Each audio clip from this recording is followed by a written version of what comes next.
J'ai intitulé la prédication d'aujourd'hui « Faire le bon choix, celui de la foi ». Faire le bon choix, celui de la foi. Tout au long de notre vie, nous avons des choix à faire. Attendez, hop là. L'école, dans quelle filière est-ce que je vais aller? Quelles études supérieures je vais faire? Quel emploi je vais choisir? Dans quel logement je vais habiter? Dans quelle ville? Quelles orientations je vais choisir pour ma vie? Quelles sont mes fréquentations, lesquelles j'entretiens, lesquelles je n'entretiens pas? Dans quoi est-ce que j'investis? Comment est-ce que je vais gérer ma retraite? Comment est-ce que je gère ma famille? Etc., etc. À vous d'ajouter à la liste ce que vous voulez. En tout cas, tout au long de notre vie, des choix se posent devant nous et nous avons à en faire. Mais il y a un choix qui compte plus que tous les autres réunis, celui de suivre ou non Jésus-Christ. Et peut-être que ce matin, c'est un choix que tu as déjà fait, et pour d'autres, c'est un choix qui se pose, ou peut-être que tu estimes qu'il se posera plus tard. Mais en tout cas, c'est un choix qui se pose à un moment donné de ta vie. Tous nos choix comportent des risques et des résultats. Celui de suivre Jésus-Christ comporte de très gros résultats, positifs, j'entends. Mais tous nos choix comportent des risques et des résultats, parfois des résultats perdants, parfois des résultats payants, et même au-delà de nos espérances. Cependant, il nous faut tous rendre des comptes des choix que nous faisons et que nous avons faits. Parfois même déjà ici-bas, on peut payer aujourd'hui des choix que nous avons faits par le passé. Et oui, ça arrive. Quelque temps, parfois immédiatement, parfois quelque temps plus tard, on se retrouve à payer une mauvaise décision. Mais en tout cas, nous savons que nous rendrons les comptes de nos choix plus tard de manière certaine, lorsque nous nous présenterons devant le Seigneur. Le récit biblique qui va nous intéresser ce matin soulève cette question d'un choix important qui impactera toute la suite de la vie des protagonistes. Et comme nous le verrons, même bien au-delà. Nous sommes, vous le savez, dans une série sur le livre de Ruth, un petit livre qui se trouve dans la très grande majorité des Bibles, après le livre des Juges et avant le livre de Samuel. Petit livre qui fait 4 chapitres, donc il n'est pas toujours facile à trouver. Mais si vous trouvez Juges ou Samuel, vous allez trouver Ruth. Je me permets de vous faire un petit rappel de l'épisode précédent, épisode au singulier, parce que nous avons simplement commencé le début du chapitre 1 avec la prédication qu'Alex nous a apportée il y a 2 dimanches. Le début du livre nous raconte l'histoire d'une famille qui quitte le pays d'Israël à cause d'une famine pour s'établir dans la campagne du pays de Moab. Là-bas, au moins, il y avait, semble-t-il, de la nourriture. Dans cette famille, il y a donc un mari, son épouse et leurs 2 fils. Si les choses semblaient bien commencer, on sait notamment que les 2 fils avaient trouvé en Moab leur épouse, la suite ne va pas vraiment se dérouler comme prévu. En tout cas, nous imaginons. Car pour cette famille, les drames vont se succéder. Le père va décéder, puis ce sera le tour des 2 fils. Nous sommes donc en présence, dans le texte qui va nous intéresser ce matin, des rescapés. La veuve du père et les 2 veuves de leurs fils. La difficulté de la situation va placer ceux qui restent face à un choix. Un choix qui devra être personnel et qui sera lourd de conséquences. Et donc, je nous propose ce matin 4 éléments d'un choix important à partir du texte que nous lisons. Premier élément, le choix s'impose. Deuxième élément, nous allons voir ensemble une décision, celle d'Orpa. En troisième élément, nous allons voir une autre décision, celle de Ruth. Et enfin, dans un quatrième temps, nous verrons les premières retombées de ce choix. Je vous propose donc d'ouvrir vos Bibles dans le livre de Ruth afin de regarder ensemble le premier point, le choix qui s'impose. Et nous allons prendre ensemble Ruth chapitre 1, les versets 6 et 7.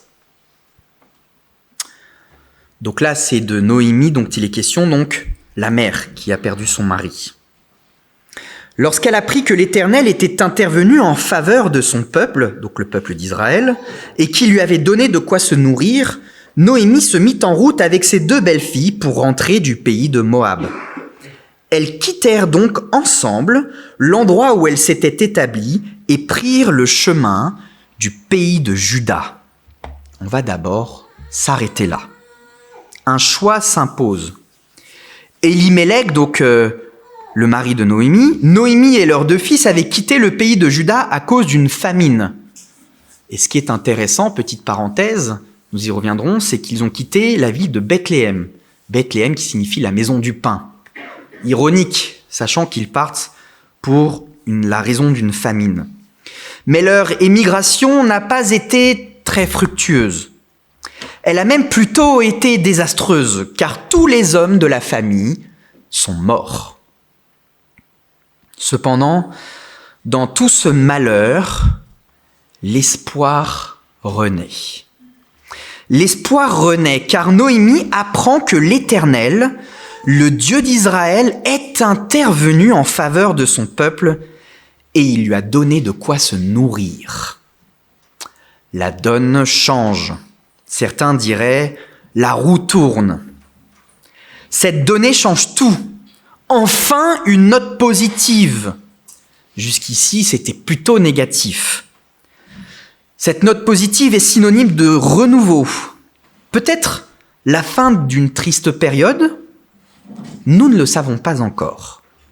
Mais puisque de toute manière, j'ai envie de vous dire, elle n'a plus rien à perdre, autant tenter sa chance et rentrer dans le pays de ses ancêtres.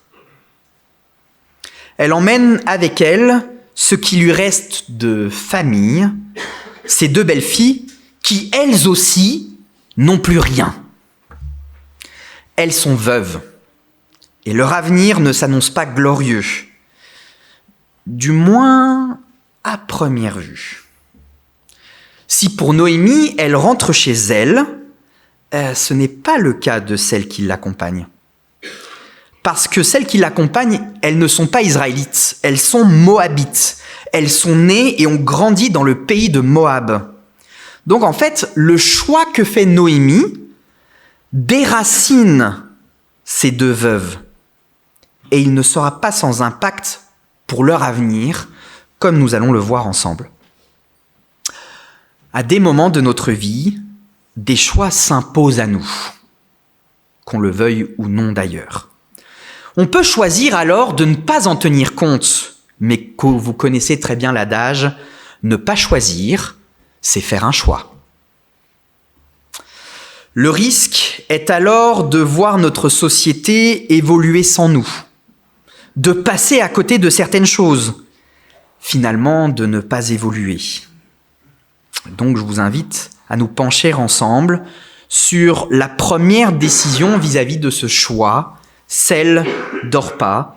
Je vous invite à lire la suite de l'épisode dans le livre de Ruth, versets 8 jusqu'à 14. Alors Noémie dit à ses 2 belles-filles, « Allez, rentrez chacune dans la famille de votre mère. Que l'Éternel soit bon pour vous, comme vous l'avez été pour tous ceux qui sont morts et pour moi-même. Qu'il vous donne à chacune de trouver le bonheur dans un nouveau foyer. » Puis elle les embrassa pour prendre congé. Les 2 femmes pleurèrent à gros sanglots et lui dirent « Non, nous t'accompagnerons dans ta patrie. » Noémie leur répondit « Retournez chez vous, mes filles. Pourquoi viendriez-vous avec moi? Je ne peux plus avoir des fils qui pourraient vous épouser. Retournez chez vous, mes filles. Allez! Je suis trop âgé pour me remarier. Et même si je disais, j'ai de quoi espérer des enfants, je me donnerais un mari, cette nuit même j'en aurais des fils. Attendriez-vous qu'ils aient grandi et renonceriez-vous pour cela à vous remarier? Bien sûr que non, mes filles. Je suis bien plus affligé que vous, car l'Éternel est intervenu contre moi. » Alors, les deux belles filles se remirent à sangloter. Finalement, Orpa embrassa sa belle-mère, mais Ruth resta avec elle. Le texte que nous venons de lire comporte deux échanges entre Noémie et ses deux belles filles. Il y en aura un troisième qui suivra, mais pour le point suivant. Ces deux belles filles, Orpa et Ruth.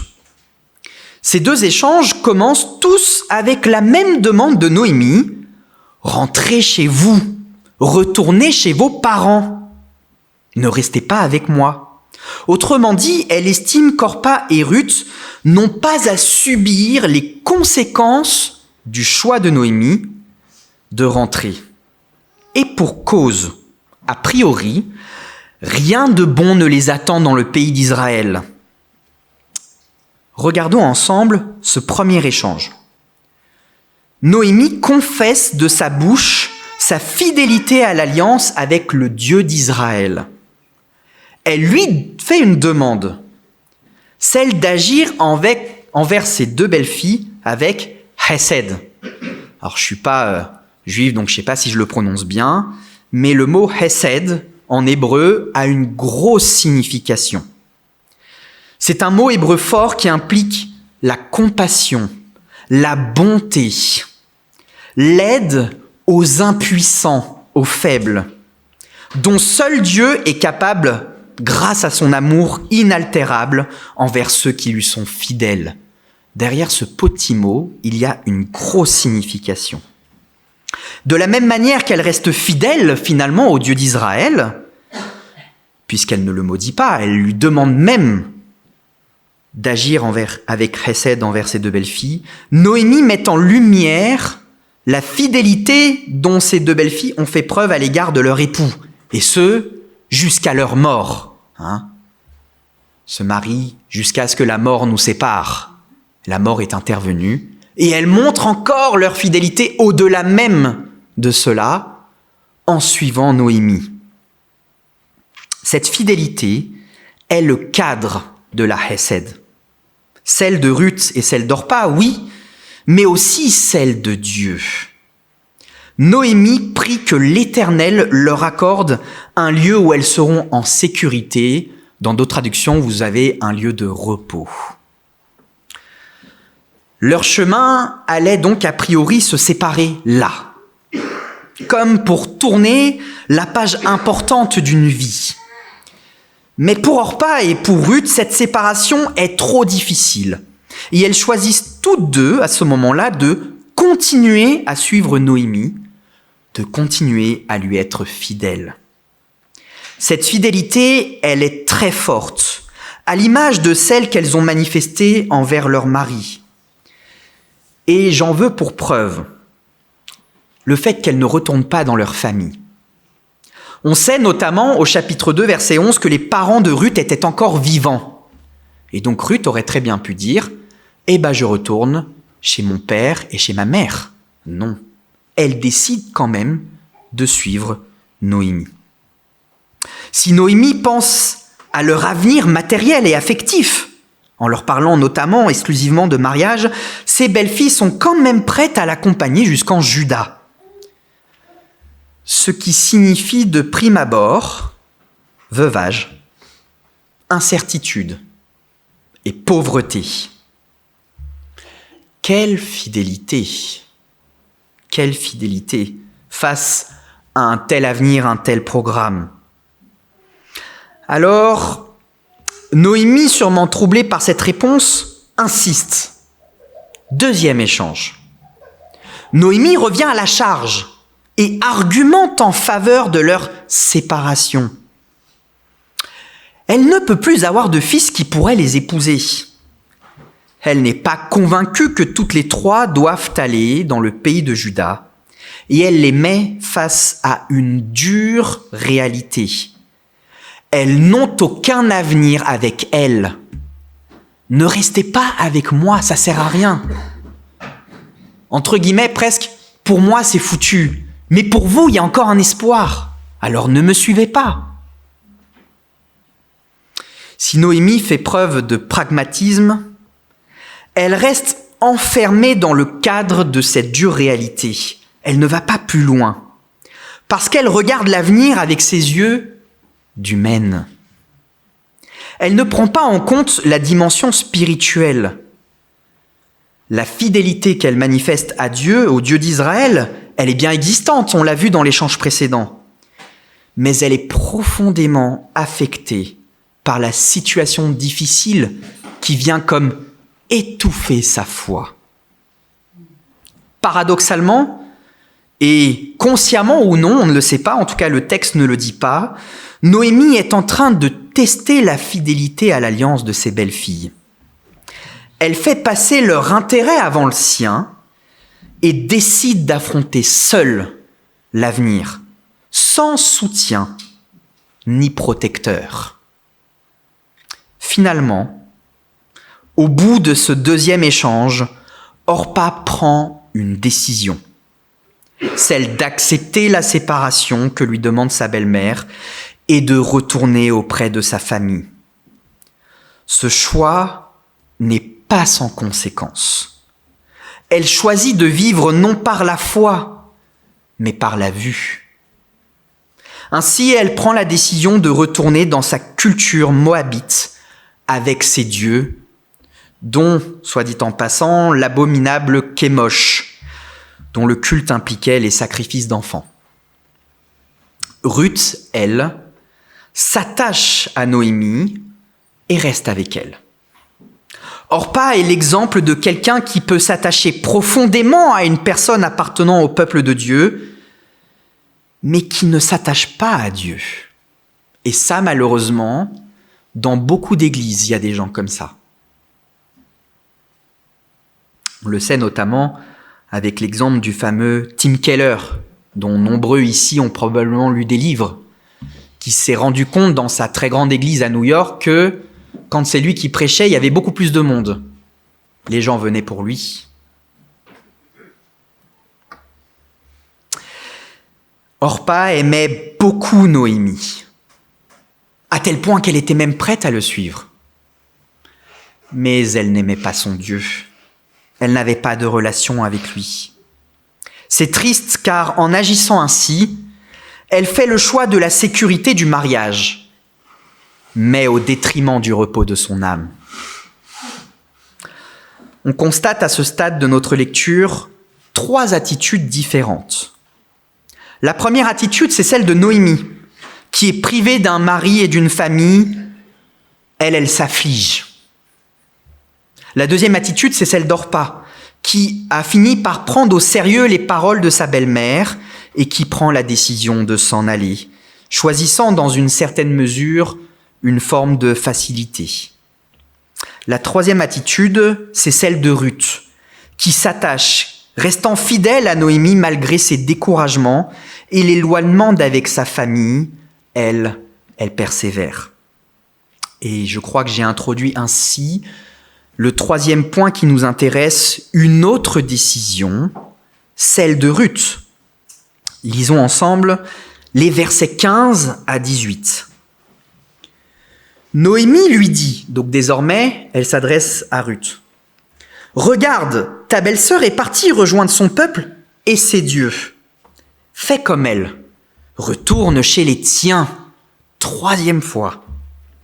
Mais Ruth lui répondit, « N'insiste pas pour que je te quitte et que je me détourne de ta route. Partout où tu iras, j'irai. Où tu t'installeras, je m'installerai. Ton peuple sera mon Dieu et ton Dieu sera mon... Ton peuple sera mon peuple, et ton Dieu sera mon Dieu. Là où tu mourras, je mourrai aussi et j'y serai enterré. Que l'Éternel me punisse avec la plus grande sévérité si autre chose que la mort me sépare de toi. » Devant une telle résolution à la suivre, Noémie cessa d'insister. On va s'arrêter là. Troisième échange. Noémie revient de nouveau à la charge. Mais dans cet échange, il y a une chose qui a changé. Il y a un protagoniste de moins. Orpa a quitté le navire. Elles ne sont plus que deux. Noémie réitère encore une fois sa demande pour Ruth. Retourne chez les tiens. Ruth, pourtant qui est confrontée aux mêmes réalités qu'Orpa, c'est un déracinement pour elle, et il n'y a pas d'avenir en réalité, prend malgré tout une toute autre décision que celle de sa belle-sœur. Elle s'attache à Noémie, mais pas seulement, si vous êtes attentif au texte. Elle s'attache aussi au Dieu vivant d'Israël. Et ça va tout changer pour son avenir. Elle fait ainsi une confession de foi magnifique.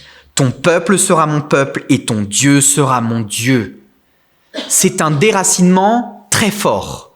Je quitte tout pour ça. Elle décide de marcher non par la vue, mais par la foi. Elle trouve sa sécurité en Dieu et en son peuple, et non en Moab et en sa propre famille païenne. Elle agit en fait comme un autre personnage biblique très connu, Abraham. Car lui aussi a quitté son pays et sa famille pour suivre un Dieu qu'il ne connaissait pas et aller dans un pays qu'il ne connaissait pas non plus. Elle est moabite, mais en confessant une telle foi, elle montre qu'elle est une vraie descendante d'Abraham en la foi. De manière un peu provocateur, la vraie Israélite, c'est elle. On est alors en droit de s'interroger. Pourquoi et comment a-t-elle pris sa décision ? Qu'a-t-elle vu dans les circonstances ou dans la famille d'Elimelech pour qui puisse l'inciter à quitter son pays et sa culture pour s'établir en Israël, un peuple dont, je le rappelle, Moab est l'ennemi. Ça ajoute à la dimension. On ne sait pas comment Ruth a grandi, qu'est-ce que ses parents lui ont instruit. Ils l'ont peut-être instruit dans « Israël, c'est l'ennemi ». Ça joue au choix.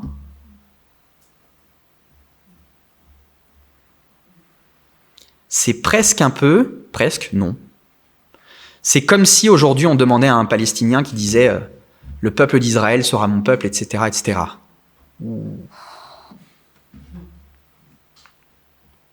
Mais c'est une réalité dont il faut tenir compte, le contexte. Je crois qu'il n'y a qu'une seule réponse aux questions que je viens de citer qui sont liées en fait l'une entre elles. La réponse, ça s'appelle la grâce. La grâce d'un Dieu travaillant son cœur pour accomplir son dessein et manifester sa hesed. Ce n'est pas sa confiance en Noémie qui sauvera Ruth. C'est sa foi en l'Éternel, le Dieu d'Israël. Malgré toutes les difficultés que traverse Noémie, elle a visiblement été un témoin du seul vrai Dieu par la bonté qu'elle a manifestée aux membres de sa famille, même de façon maladroite. Le Seigneur fait grâce. Pour Ruth, suivre Noémie pouvait signifier rester veuve et sans enfant. Aujourd'hui, c'est peut-être un peu moins gênant dans notre société occidentale où la mode tend de plus en plus vers le fait de ne pas faire d'enfants, pour plein de raisons différentes. Mais à l'époque, ne pas avoir d'enfants, c'était très mal vu dans la société. C'était même vu comme un châtiment divin. Le texte qui suit après Ruth, c'est Samuel, et si vous lisez les premiers chapitres de Samuel, vous prenez la connaissance d'un personnage biblique qui s'appelle Anne, la maman de Samuel, et vous comprenez à quel point la souffrance de ne pas avoir d'enfant était absolument énorme, même socialement parlant, au sein du pays. Donc de prendre ce risque d'être veuve et de ne pas avoir d'enfant, c'était beaucoup plus lourd de sens que ce que ça peut signifier aujourd'hui. On voit là comme un acte de foi très important de la part de Ruth.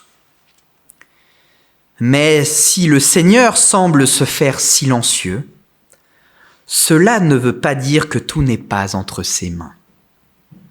Et nous allons voir dans la suite du récit que, même un peu dans l'ombre d'une certaine manière, le Seigneur agit. J'en viens à mon 4e et dernier point, les premières retombées de ce choix-là. Et je vous invite à terminer le chapitre 1 du livre de Ruth. Je reprends donc, nous étions arrêtés au verset 19. Elles s'en allèrent toutes deux ensemble jusqu'à Bethléem. Leur arrivée là-bas mit toute la localité en émoi. « Est-ce bien là Noémie ?» demandèrent les femmes. Elle leur répondit « Ne m'appelez plus Noémie, qui signifie l'heureuse. Appelez-moi Mara, qui signifie l'affligée. Car le Tout-Puissant m'a beaucoup affligée. Je suis partie d'ici comblée et l'Éternel m'a fait revenir les mains vides. Alors pourquoi m'appeler encore Noémie quand l'Éternel s'est prononcé contre moi et que le Tout-Puissant m'a plongé dans l'affliction ? C'est ainsi que Noémie et sa belle-fille Ruth, la Moabite, revinrent des plaines de Moab. Lorsqu'elles arrivèrent à Bethléem, c'était le début de la moisson de l'orge. Le trajet touche à sa fin. Elles arrivent enfin à Bethléem. La maison du pain est de nouveau remplie. Mais il y a une question qui est finalement très actuelle qu'on peut se poser. Qu'est-ce que les gens vont bien pouvoir penser d'elle ? La projection de qu'est-ce que les gens pensent de nous. Ça, dans notre société, ça ne fait que grandir. Qu'est-ce que les gens vont bien pouvoir penser d'elle ? Déjà, point positif, je ne sais pas, Noémie ne semble pas avoir été oubliée. Est-ce bien là Noémie ? Les gens la reconnaissent, on se souvient d'elle. Elle est reconnue par des femmes, mais non sans difficulté. Le poids des années probablement, mais aussi le poids des difficultés ont dû marquer son visage. C'est intéressant, mais ça se voit quand quelqu'un a souffert. Visage fatigué, visage qui a souffert. On sait que la personne a vécu des choses, ça peut se voir même physiquement. Elle interprète alors ses afflictions comme le témoignage public de Dieu contre elle, et elle se désigne par un nouveau nom, Mara, qui signifie affligée, mais aussi amertume. C'est fort parce que dans la culture hébraïque de l'époque, le nom a une très grosse signification. Et d'ailleurs, c'est intéressant, mais si vous êtes attentif dans l'Ancien Testament, il n'est pas rare que Dieu lui-même change le nom de la personne. Abraham s'appellera plus tard Abraham. Il ne s'appelle pas Abraham dès le début. Dieu lui change son nom. Il y en a d'autres, là de tête j'en ai plus, mais il y a d'autres prénoms qui changent, que Dieu change. Et ça a une réelle signification, c'est l'identité même de la personne. Et ça veut dire qu'à ce moment-là, Noémie s'identifie comme quelqu'un d'autre que quelqu'un qui respire le bonheur. Je ne suis plus cette personne. Je suis partie Noémie, je suis rentrée Mara. Elle interprète, ça je l'ai dit, pardon. Mara signifie amertume ou affligée. Non pas qu'elle se sent amère, mais plutôt pour manifester qu'elle a traversé des temps difficiles, douloureux. Il y a de quoi comprendre. Je pense qu'ici, il y a des femmes qui peuvent raconter ce que c'est que d'enterrer leur mari. Et je pense que c'est très douloureux. Peut-être plus dur encore, je ne veux pas faire de... j'en sais rien. Mais elle a enterré un fils. Et un autre. Pour un parent enterrer ses enfants, je crois que c'est parmi les choses les plus difficiles qui puissent exister. Donc je crois qu'on peut comprendre un peu Noémie là. Mara l'affligée. Ouais, dans sa dépression, je crois qu'on peut le dire. Elle dit être revenue les mains vides. Ce qui n'est pas totalement vrai, car elle est revenue avec quelqu'un, Ruth. Et cette personne-là a un destin hors du commun. Car cette personne-là est la parente même du roi David. Et même plus, du Fils de Dieu lui-même, Jésus-Christ. Ça, on ne le sait pas encore. Elle n'est pas revenue les mains vides. Cette première retombée du choix fait par Noémie et Ruth n'est pas très encourageant, reconnaissons-le. Mais il y a une autre retombée, presque anecdotique, distillée comme ça, à la fin du verset 22. Au milieu de ce retour avide et d'un avenir assombri, un tout petit rayon de soleil traverse les épais nuages d'un destin presque scellé.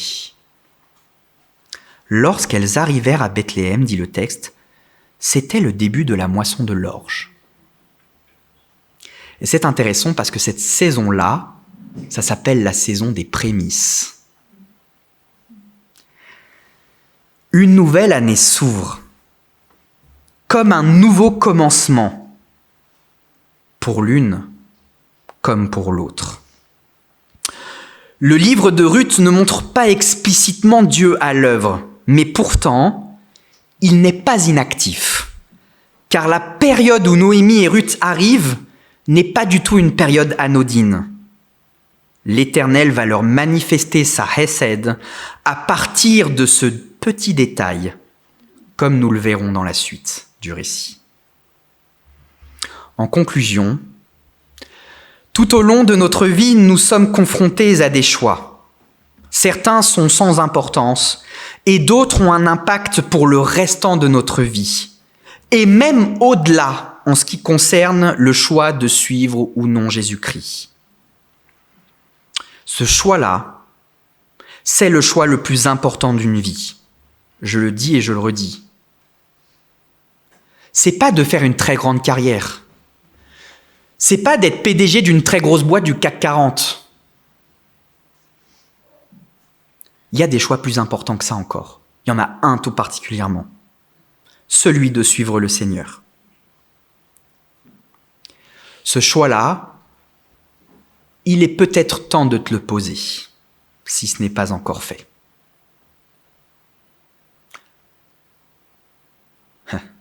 Comme quoi l'Esprit parle pendant la prédication. Connaissez ce texte du Deutéronome. « Je mets devant toi la vie et les morts. Choisis la vie. » Nous avons des choix à faire. Le texte d'aujourd'hui nous interroge sur nos priorités. Richesse matérielle, pression sociale, réussite, fidélité, intérêt personnel, Dieu ou que sais-je encore. Comment faisons-nous nos choix? Que prenons-nous en compte?